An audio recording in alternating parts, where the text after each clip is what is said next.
Okay, we're going to quickly show you how to enter test mode on a Whirlpool washer.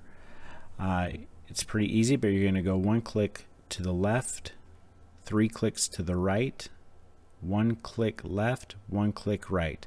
You'll know you got it correct when all the lights start flashing the way they are there. Okay, so let's do this one more time. It's going to be 1 click to the left, 3 clicks right, 1 click left, 1 click right.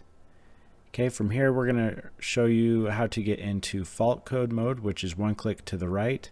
The cycle complete button light is on, and you're going to press start. And then you're going to need to click 1 to the right, and that will give you your most recent error code. And then if you do another click to the right, it will give you your second most recent error code, and so on.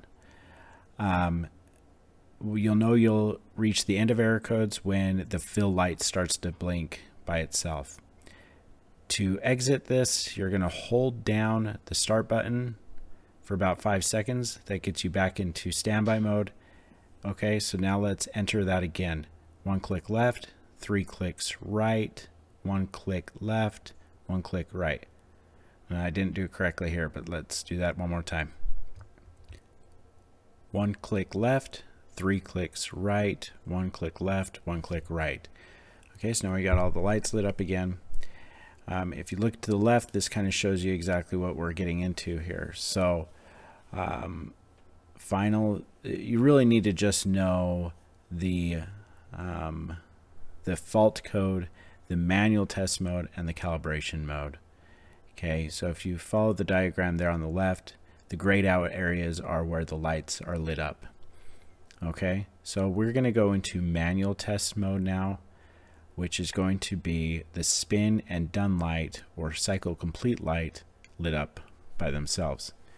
Press start, and then you're going to go through each different component, and it's going to test each one.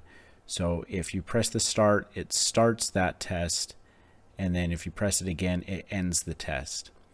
So you can go through each one of these and test each individual component. There's a lot that are just reserved for future development, which don't do anything, but this is a really good way to test lid locks, drain pumps, valves, and high spin and low spin settings, and agitation.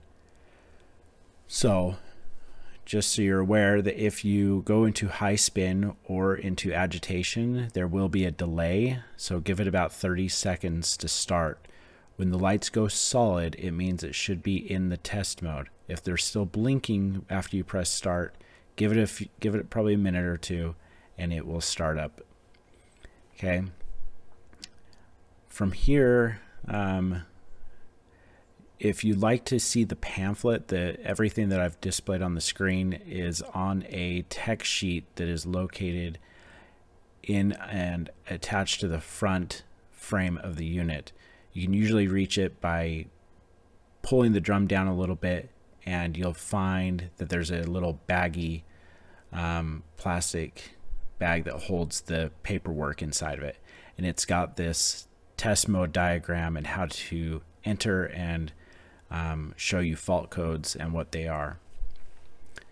So in order to cancel out of that mode, just hold the start button down again, and it will go into standby.